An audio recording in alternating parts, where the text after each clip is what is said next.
Dear friends, we've been dedicating these days for our young people. I know you would want me to give some talk to the young people, but I know if you have had a Maria Goretti, credit should not be given to Maria Goretti, credit should be given to her parents who actually formed her into the saint she was. This should never be forgotten. No girl of 11 years will have a clear understanding of what holiness is about, what purity is all about, unless she has been educated into it. It's true, by nature, all of us are protective of ourselves. That is for sure. If you attack me, I'll protect myself. That every girl, every boy will do that. But to have a concern as to the insight to the holiness of this virtue and the need for sanctity, not only for oneself but for the other, that would not have been simply granted to her unless she has been nurtured and educated into it. And so my today's little reflection that God would really want to talk to us, I address to us parents, address to us elders, address to us priests, religious, all of us who have this task of nurturing our children. I know many of us bemoan, complain about how spoiled our young children are, how they have no fondness for prayer, they don't like to come for adoration, they don't like to go for masses, no one wants to become priests and religious, they don't want to sit for prayer. All these are the complaints that we have. Now, it is very, very easy to speak ill about the little ones. How did you and I start loving these prayers and the Eucharist, etc.? We just didn't get it on our own. We were educated into it. We were nurtured into it. This is a role that all of us need to understand.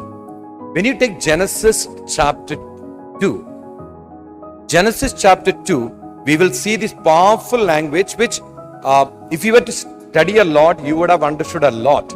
Genesis chapter 2, verse 15. Yahweh appoints Adam. He puts him in charge of the garden, and God said these powerful words. Bible says when God took Adam and put him in charge of the garden to till it and to keep it. This is the language that is talked about. Very simple thing for us to understand. Yes, plain look will tell you, yes, Adam was put in charge of the gardens. He was supposed to cultivate the garden and then make sure that it was taken care of. But the language that is used, the original language that is used, is the same word that is used one another time in the book of Leviticus when it is spoken about whom? The priests. The same word, the priestly duty, is referred to by the same language that is used for till it and to keep it. And if we know the way the second creation story in Genesis 2 is written, we will also understand that yes, it is not simply a story of creation. The way it is presented, Adam is presented as if entering this famous garden from the eastern side. Now you know the entry to eastern side, there is something called a temple, entry from eastern side. So Adam here is presented as the priest who is put in charge of this so-called garden, which is like a temple, and he is given two duties as a priest. We call it the priestly duty. It is not simply the entire creation is like the home of God, and in our words we know the temple of God. In fact, when Solomon built the temple, we also must understand it was actually a replica of the entire creation. He had all the things, fountains, water, all those kind of things. In fact, even the priest, the high priest, if he knew about the dresses that they wore, it had all the replica of the entire creation. So there were a lot of other deeper meanings involved in it, which is why when Jesus talks about an end to the temple, it is not only speaking of end to the temple, it can mean an end to the wall, everything, or the other way. So there are a lot of deeper meanings are there. He will also speak of his own body being the temple. There are deeper meanings involved in it. So, what do we take from here? To till it means to cultivate.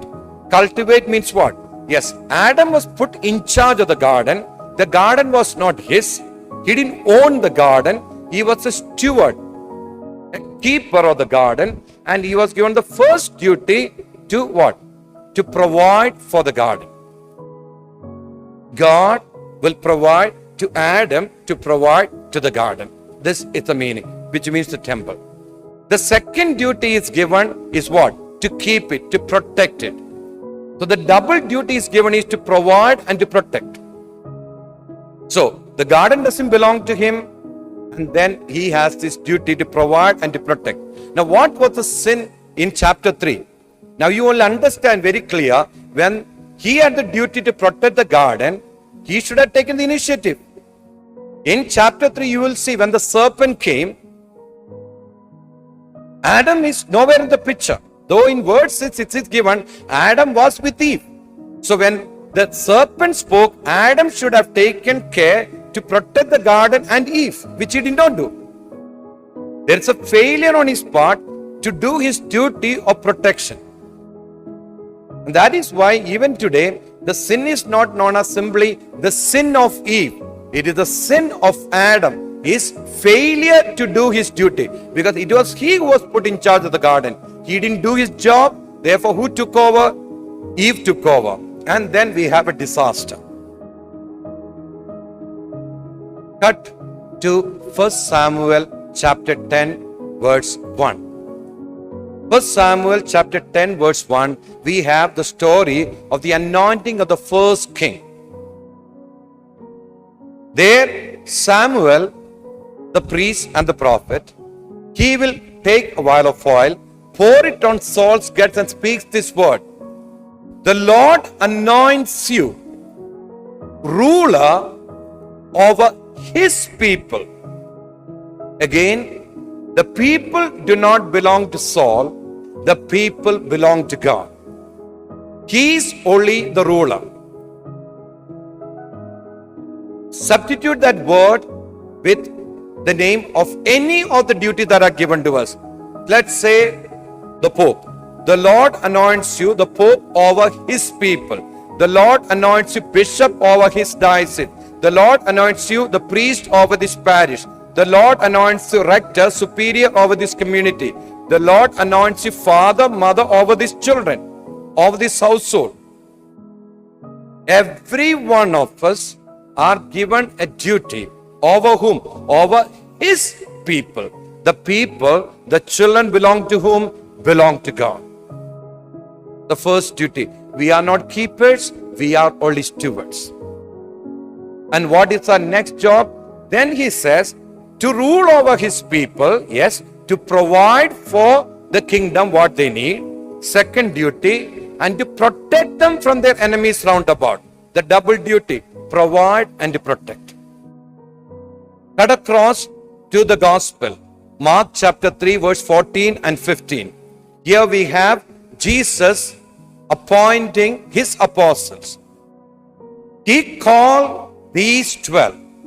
First to be with him, to be a disciple, and then to be sent out as apostle to preach, to proclaim the word of God. And second, what is the duty? To drive away the evil spirit. What are the two duties of priesthood? Provide and protect. First, provide them the word of God. Man does not live on bread alone, but by every word that comes from the mouth of God. First duty of apostles is to go and preach the word of God. First duty to provide. What is the second duty? To protect them from all the enemies round about.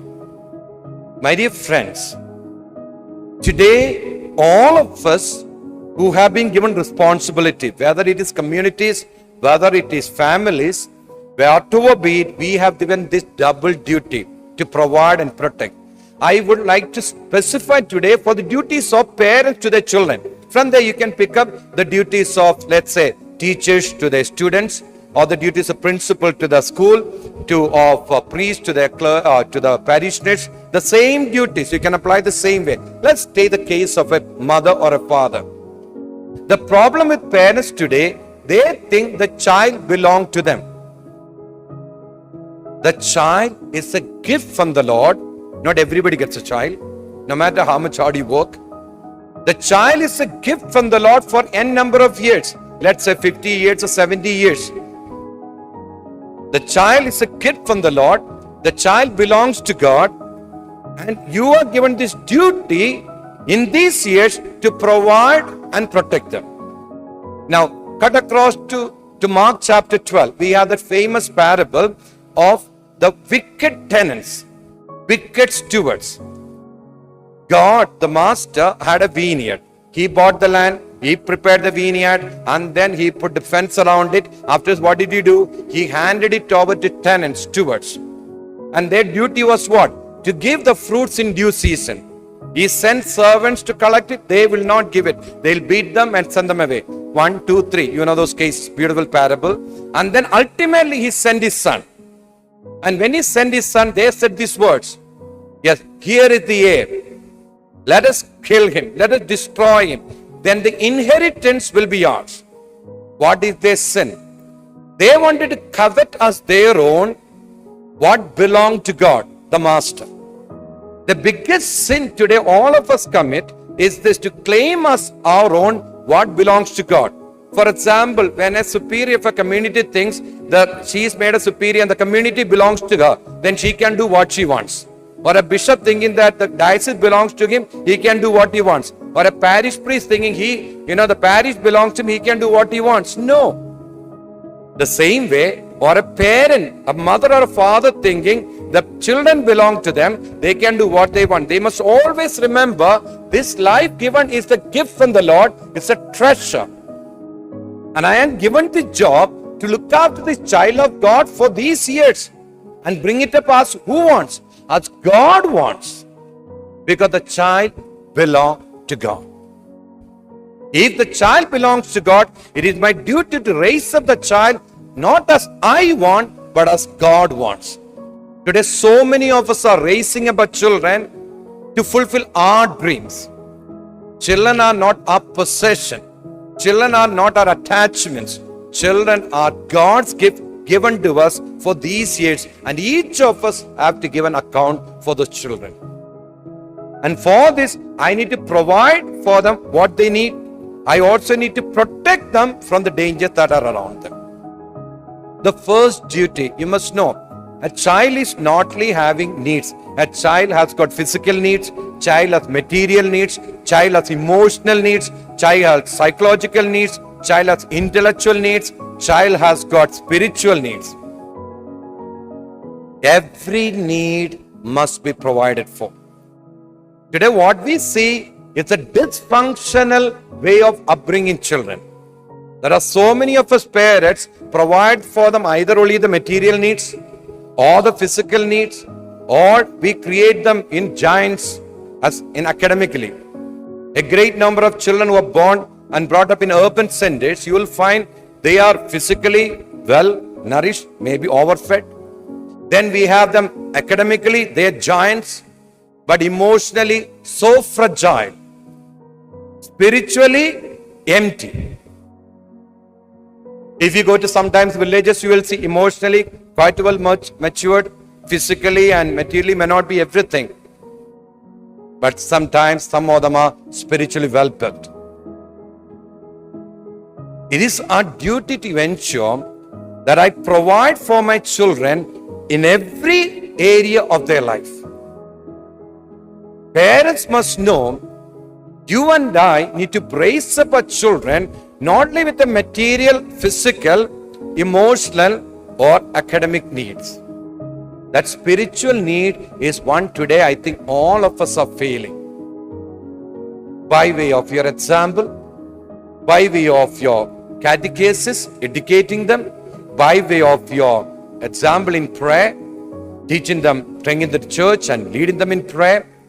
First of all, by the great example, and most of all, by our intercession for them. I don't know whether you had attended the Mass yesterday. We would have seen this very interesting case yesterday of Saint Peter, very nicely locked up in that jail, and he was sleeping. We also had you go ahead in Acts of the Apostle, you will see similar incident where Paul and Silas were locked up in the prison, but they were praying. They prayed, the chains were broken. Peter slept, chains were broken. So we have this idea, you will sleep, chains will be broken. Both got it. How did Peter's chains were broken? The Bible says, while Peter was asleep, the entire Christian community was praying for him. Intercession, mediation.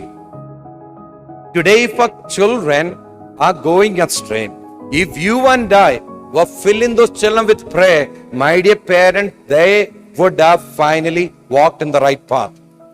Be the example of great Monica. How she, through her prayers and suffering and fasting and penance, she would finally raise her child back to sanctity. Take for the example of Rita, how she would pray to the Lord, Lord, if it is that my children will go the wrong way, it is better that you take them. And God would take away those children to himself, the twins. If our children do not grow as godly children, parents, the responsibility is ours. It is very easy to blame the schools, blame the friendship, etc. But most of the time, where do they grow up? And that is why we need to provide them with the right place, the right media, the right company, the right background, the right environment. Ensure that we provide for every sphere of their life. You create taste. No children are born with taste. You create taste. It's like many of our young people become diabetic today. Why? Because from the moment the child is born, we overfeed them with what? Mixing everything with sweet and put it into the mouth and somehow make them eat. If a child has been given a taste that was of any type, they would have grown into it.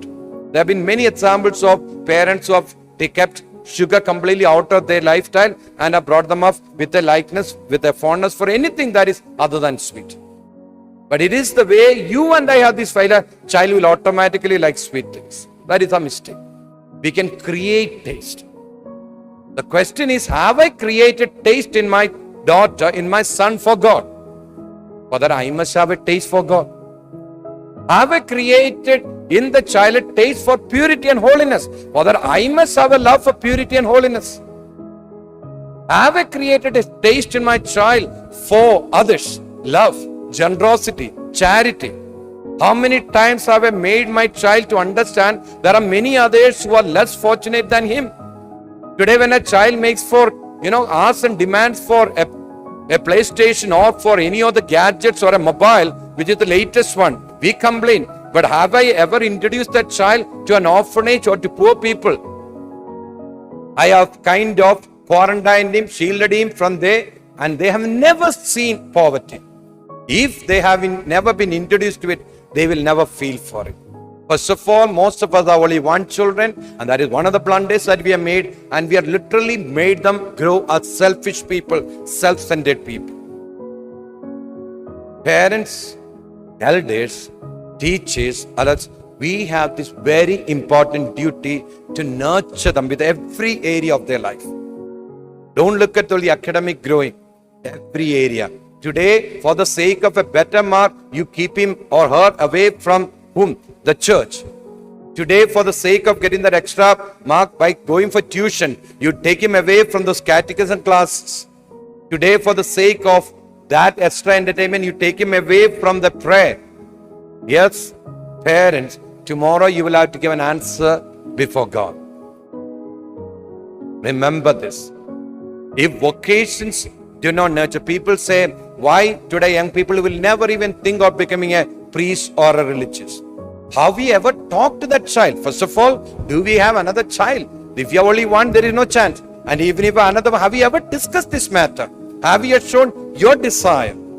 Just this morning I was sitting and reading about this, one of the latest saint called Margarita Bess, how she, as a godmother, how she kept praying for this godchild of hers, that she will choose religious, never told the child, gave her the freedom, but every day she kept asking the Lord for this. And finally, the child will choose religious life and live a holy life. How many of us nurture vocation through our prayer or through our introduce them to these sort of life. We tell them about all the worldly things. We already kind of nurture them by that I want you to be a doctor, I want you to be a nerd, I want you to be an engineer, I want you to be this and that, and a corporate, everything that we nurture. But what about sanctity? What about holiness? Have you ever talked about that? The only time we get upset is when they don't do what we want. But have we ever cared for the fact that they have been doing what God wants? First duty is to provide. The second duty is to protect. Now, this is one area as human beings we have failed maximum. Today, everyone has washed off their hands of protection, correction, shielding them from dangers.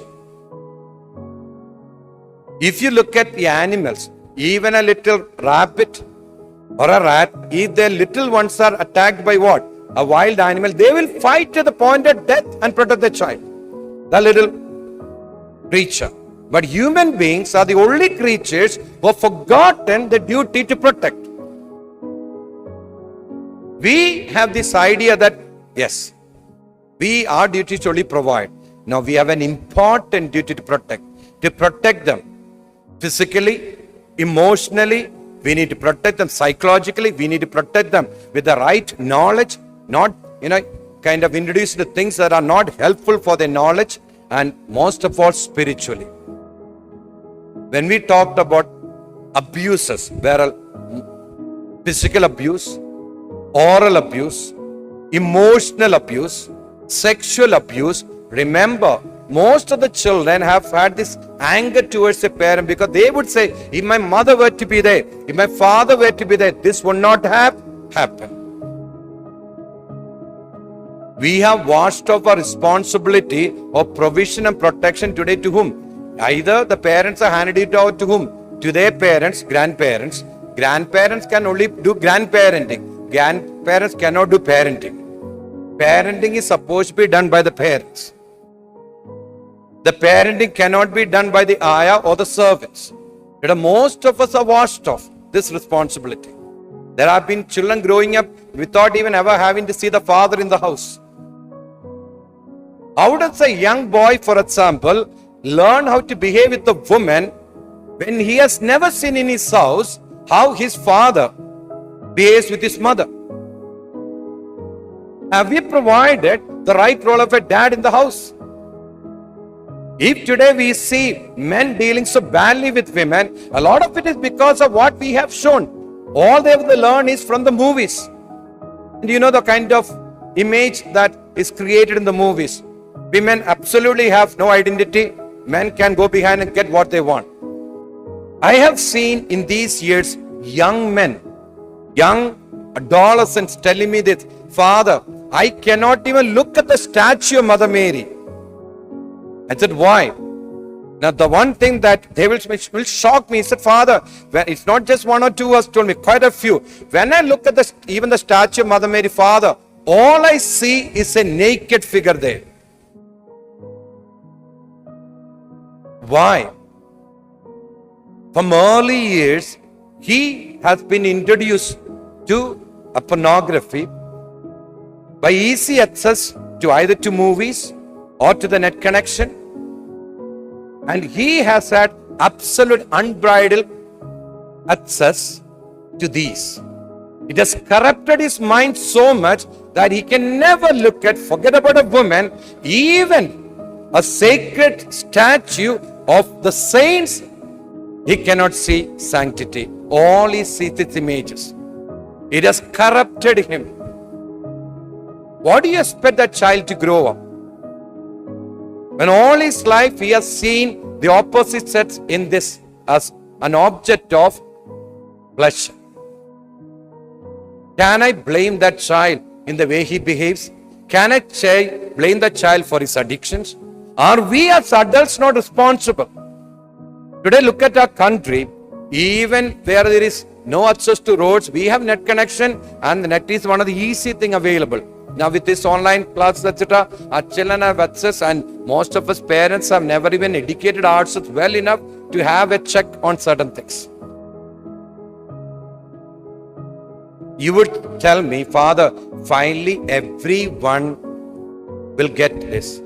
But then you must know when to introduce and what. There is a time when someone will be mature enough to deal with these matters. But when you introduce them, all we are doing is to corrupt them.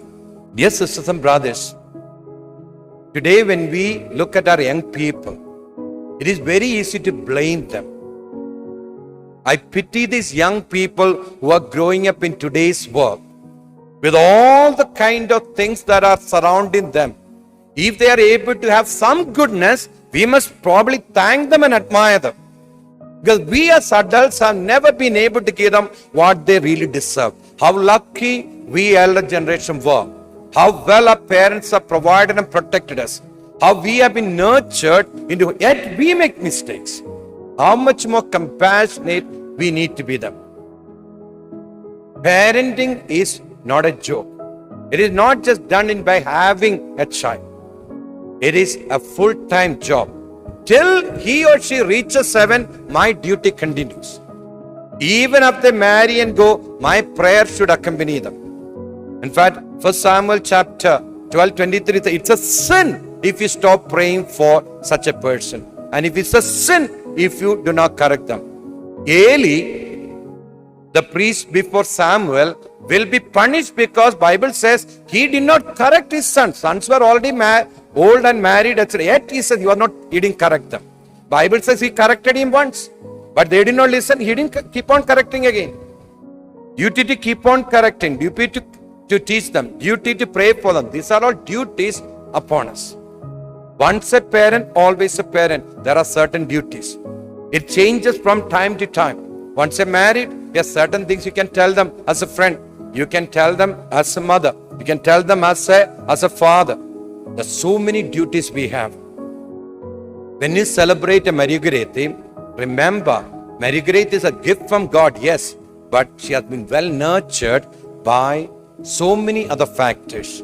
First of all, her parents, her society, her parish priest. All these are contributed to making her what she is. When we admire Dominic Savio, when we admire Carlos Acutis, remember, these are not just a gift from the Lord, yes, but that gift has been well taken by the stewards who are put in charge of them. You and I are the stewards, and we have a duty towards our young people. And I hope and pray that we take care. And if, however well you take care of yourself, if you don't take care of your children, remember, God will hold us accountable. No such thing, I lived holy. What have we done for each other? How have we handed them back to God? That's the question. As we pray, I would ask you, dear sisters and brothers, let's all examine the way you and I have been taking care, providing and protecting our own little ones.